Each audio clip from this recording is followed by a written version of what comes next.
they've upgraded and they're going to start to fight hats. So this next speaker loves to talk about people. His name is Mike Ayatiwa, and I want you to see a little bit about what he does. So what do you think about when you see maybe a Hispanic or someone from the Latino community wearing this hat, or maybe someone from the African American community wearing this hat? What do you think about that? Well, I think those people are probably stupid. Just as anyone wearing that hat is probably stupid, in the sense that, and I don't mean stupid in a disrespectful way. I mean, like, they don't have the information that is required to, like, form a honest opinion, I guess. Because you don't think that they're smart enough to maybe come to a conclusion that maybe they should support the president?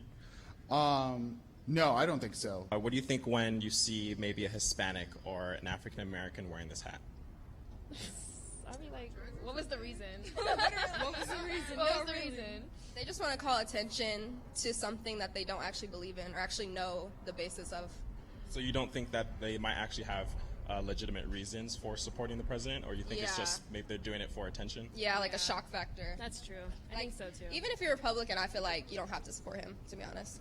Yeah, there are Republicans that don't support him, so it's like, why would you? So some people say that the KKK hood, that this is the new KKK hood. What's your thought when you hear that? No, I don't think that's comparable at all. Okay. Why is that? Bro, like KKK is bad. Like I could wear this on Halloween, like as a joke, but you can't joke about KKK. You can joke about Trump. The modern hood. I know, the modern. So I've heard that before. People have said that the Make America Great Again hat is the new KKK hood. Do you agree with that? I think so. I mean, it's like the same thing. Like they're representing the same different thing. It's just a different color. What a special time to be alive. Guys, please welcome to the stage Mike Ayatiwa.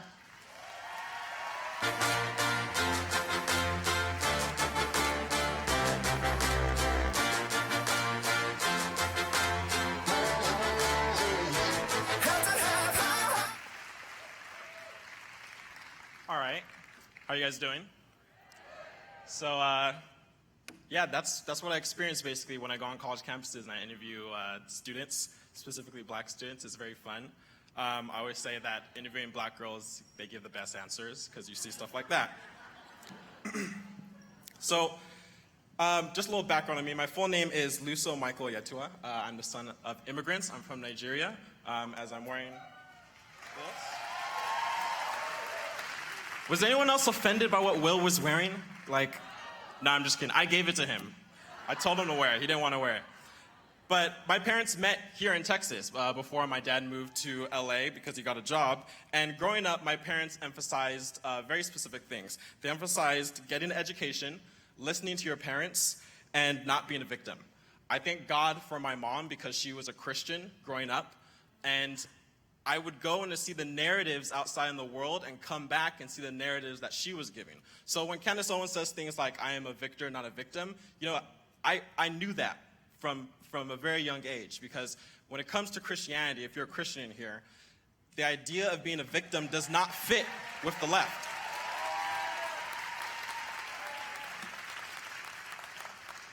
So, as I was saying, whenever I, talk to college liberals, there's very specific narratives that is given.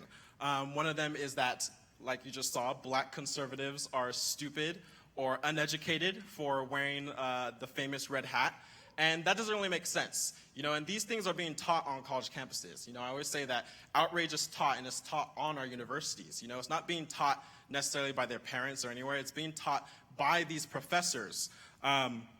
A little story is me and Will Witt went to a university, and Will decided to dress as another character. This time it was an indigenous person.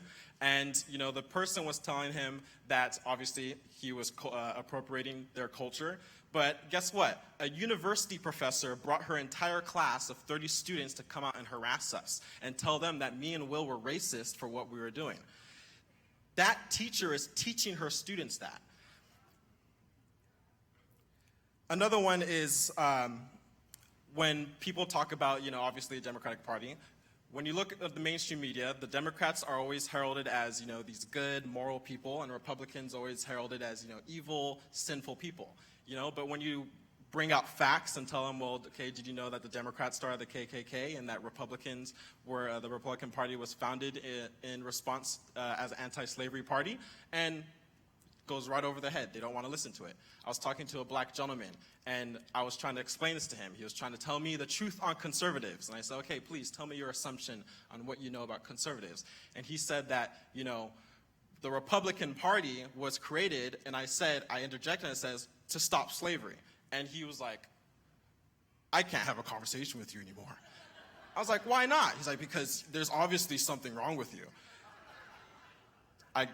What's wrong with me? I'm a conservative and he's a liberal. And that's the typical thing that happens when you talk to black liberals on college campuses. They don't want to talk to you. Luckily, I do my best to hide my values, not in the sense where I'm afraid of them, but, you know, as a journalist, I just want to get answers like that, as you said in the video, and let people talk. You know, people think that we make them look stupid, but only you can make yourself look stupid.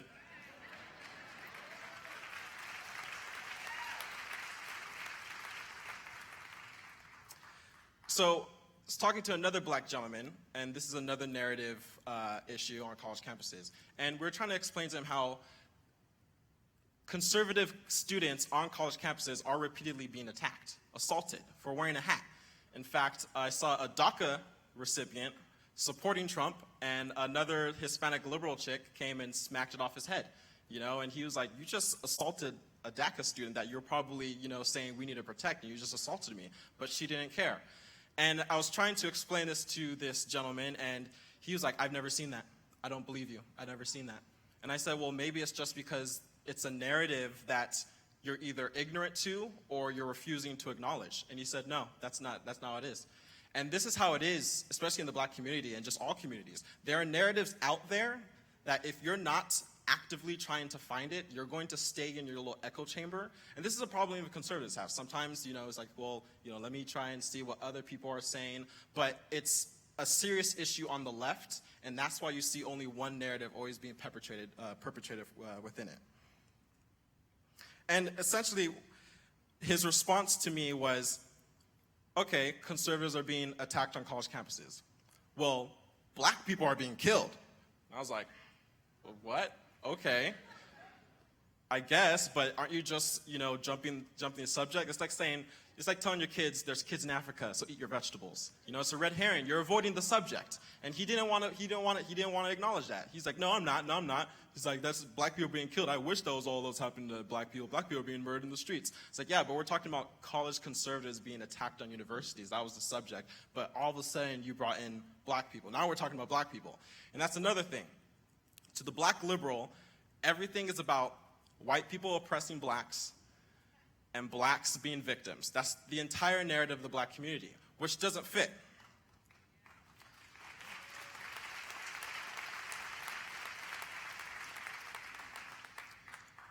So I want to talk a little bit about narratives I believe that blacks should be hearing. A narrative I really think is important is that for me, as a Christian, my identity is not in my skin color, it's not in my gender, it's not in my sexual orientation. It is in Christ, and that's it.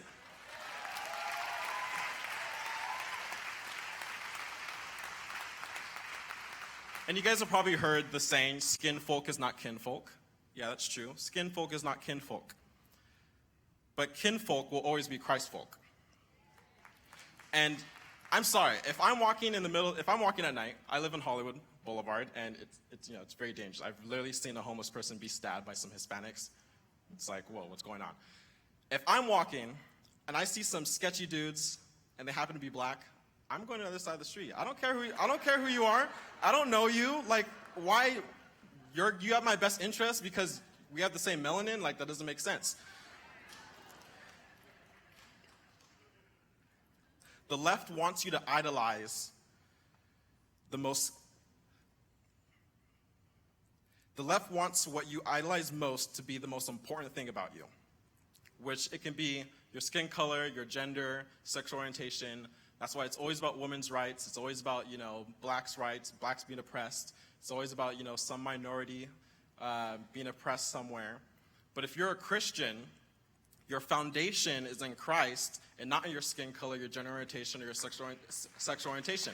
Because where are you going? At the end of the day, what's important to the believer? At the end of the day, what's important to the believer is when I die, I'm going to be in eternity with my God.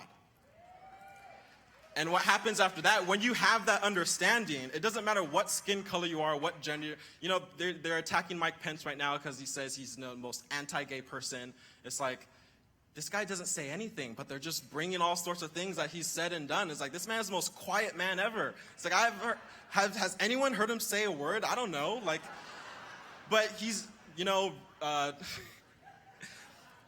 and it's just funny to me because it's like, this man is he's one of the most respectful people ever. He refuses to have, to be alone with women who are not his wife. Why? Why would he do that? Why would he do that? I don't know, maybe because, you know, the left is after any man and will, you know, hey, this guy sexually assaulted me. He's like, prove it. The only woman I've ever been with is my wife. Like, that's how it is. That's a smart move. Why does he believe that? Because he's a Christian.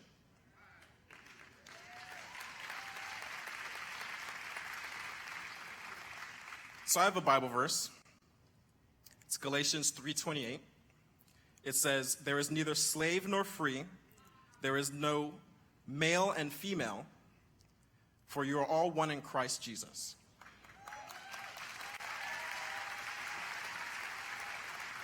I think if the left understood this and took it into the core of their souls, I think they wouldn't have anything to complain about.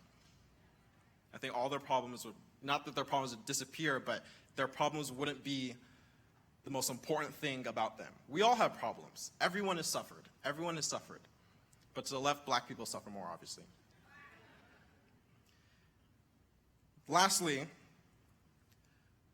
the reason why I think that the narratives that the left is perpetuating on the black community, one, I think it's extremely toxic, because if you're like me or Will Witt or anyone that, you know, we go to these protests, we go to college campuses, and we're talking to these students, you know, we're seeing these people being very active politically, protesting everything Trump says or breathes, and it's very negative energy.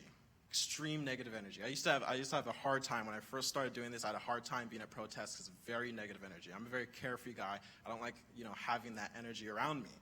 And I tell people, I try to explain to this girl, I said, if someone came to me and called me the N-word, if I react, I'm giving that person power. And a lot of times on the left, they think they need to react to everything. And in reality, when you react to everything that way, that sounds like control. You're letting other people control you. It's like, why do we say, you know, these euphemisms? We're talking about Blexit, you know, the black exit. You know, there's no strings on me. You know, it's like I'm not chained down. You know, it's like I've left the Democratic plantation. Why do we use phrases like plantation? Because when you adhere to ideologies that force you to constantly have some type of negative energy constantly, you need to react to everything everyone always says. That is control. You're not in control of your own life at that point. And when you try to explain that to people, it's like, I don't know what you're saying. You know, I think we need to react. You know, people are suffering. I need to be outraged. That's what I need to do. But Dr. King said this: I have decided to stick with love. Hate is too great a burden to bear. And there are people who truly believe that they need to bear the burden of hate, when that is not a reality.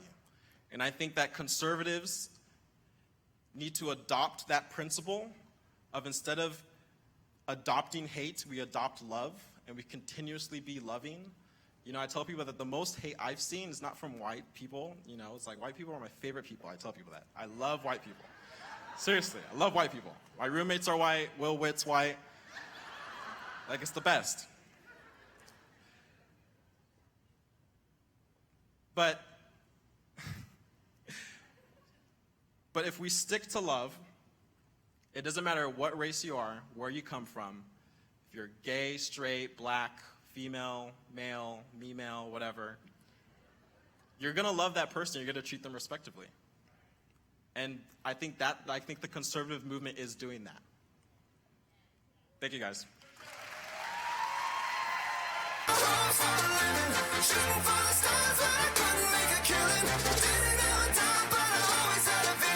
All right, guys. So coming up, we always do a little intermission for a couple of reasons. The first, it's going to be 30 minutes, and we want you guys to talk to each other. We also, in the back, have a booth. You guys know I work with Turning Point USA. And we are doing this fall the biggest Black conservative DC weekend ever. And if you are someone that needs financial help to get there, we want you there. No matter what, go to the back, sign up. We will get you there. There's going to be a big show of patriotism, ultimately. I also want to say one quick thing. The most important and effective way to communicate a message, I always believe, is through art. That's why we put together that video. That's why you guys are all wearing colorful t-shirts. We believe that we are turning back on the lights and that we are bringing a cultural movement within the conservative movement. Culture matters. So we will walk you into this intermission with a nice little video that we put together called And Still I Rise. Enjoy.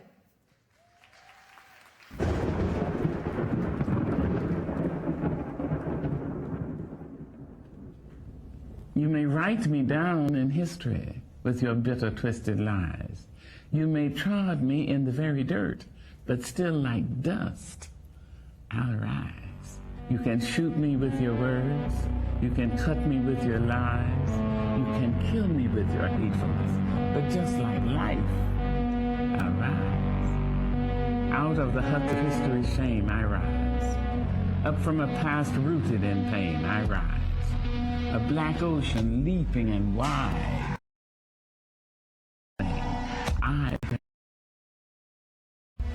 Leaving behind nights of terror and fear, I rise. I am the hope and the dream of the slave. And so, there I go right.